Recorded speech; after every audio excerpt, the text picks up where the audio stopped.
साथियों 28 जुलाई 2025 को प्रयागराज के हंडिया थाना क्षेत्र के पास बनी कांगापुर पुलिया के पास से जब कुछ लोग गुजर रहे थे तभी अचानक उन्हें किसी के कराहने की आवाज आई। पहले तो उन्होंने इधर उधर देखा लेकिन उन्हें वहां पर कोई भी दिखाई नहीं दिया। लेकिन जैसे ही उन्होंने 4 कदम आगे बढ़ाए उनके ठीक सामने एक व्यक्ति घायल अवस्था में पड़ा हुआ था। उस व्यक्ति को देखकर सभी के सभी हड़बड़ा गए और उसकी मदद करने के लिए उसके पास दौड़ पड़े। उस व्यक्ति के शरीर पर इतनी ज्यादा चोटें थी कि वो कुछ बोल भी नहीं पा रहा था, लेकिन उसे देखकर साफ पता चल रहा था कि उसके साथ कोई दुर्घटना नहीं बल्कि जानबूझकर उसके साथ मारपीट की गई है। स्थानीय लोगों ने तत्काल इसकी सूचना पुलिस को दी और कुछ ही देर में पुलिस मौके पर पहुंच गई।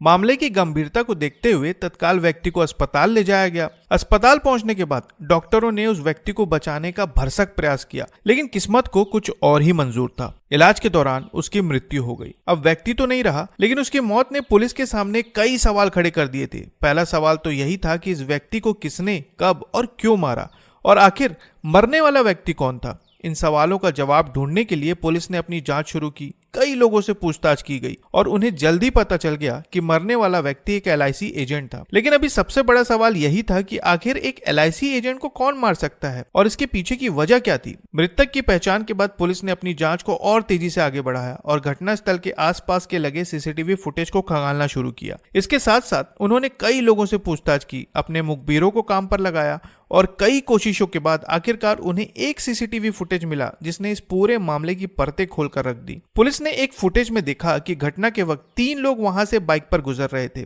और कहीं ना कहीं पुलिस को इन तीनों पर शक होने लगा। इसलिए पुलिस ने तत्काल इनकी जानकारी इकट्ठा करना शुरू कर दिया। कुछ ही समय में इन तीनों की कुंडली पुलिस के सामने थी।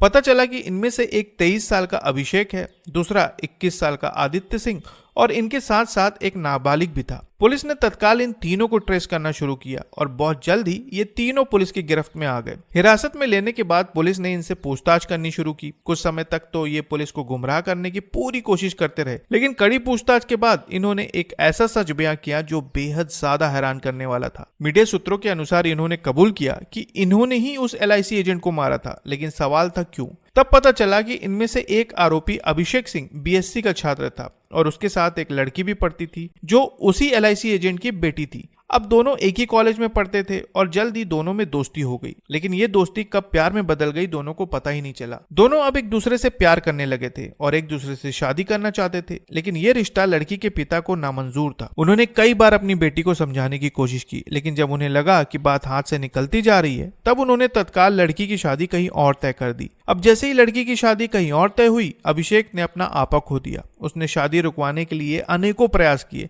लेकिन लड़की के पिता टस से मस न हुए और जब अभिषेक ने देखा कि बात नहीं बन रही है तब उसने उन्हें हमेशा के लिए रास्ते से हटाने का प्लान बनाना शुरू कर दिया। इस प्लान के लिए उसने अपने 2 साथियों को चुना, उन्हें 5-5 हजार रुपए दिए और प्रेमिका के पिता की रेकी करना शुरू कर दिया। अब इस प्लान को पूरा करने के लिए उसने जिन 2 लोगों को पैसे दिए थे वो हर बात की जानकारी अभिषेक तक पहुंचाने लगे थे, यही कि उसकी प्रेमिका का पिता कहाँ जाता है, क्या करता है, सब कुछ। और तभी 28 जुलाई को उसे एक मौका मिला। 28 जुलाई को अभिषेक ने अपने 2 साथियों को अपने साथ दिया और कांगापुर पुलिया के पास पहुंचा। उसी रास्ते से लड़की का पिता भी आ रहा था। रास्ता बेहद सुनसान था। तीनों ने मिलकर उनका रास्ता रोक लिया और क्रिकेट बैट से अचानक उन पर हमला कर दिया, जिसकी वजह से वो बहुत बुरी तरह से घायल हो गए। इसके बाद जब कुछ लोगों ने उन्हें घायल अवस्था में देखा तो तत्काल अस्पताल पहुंचाया, लेकिन इलाज के दौरान उनकी मृत्यु हो गई। इस मामले में पुलिस ने अभिषेक सिंह, उसके साथी आदित्य सिंह पर मुकदमा दर्ज करके उन्हें न्यायिक हिरासत में भेज दिया गया है।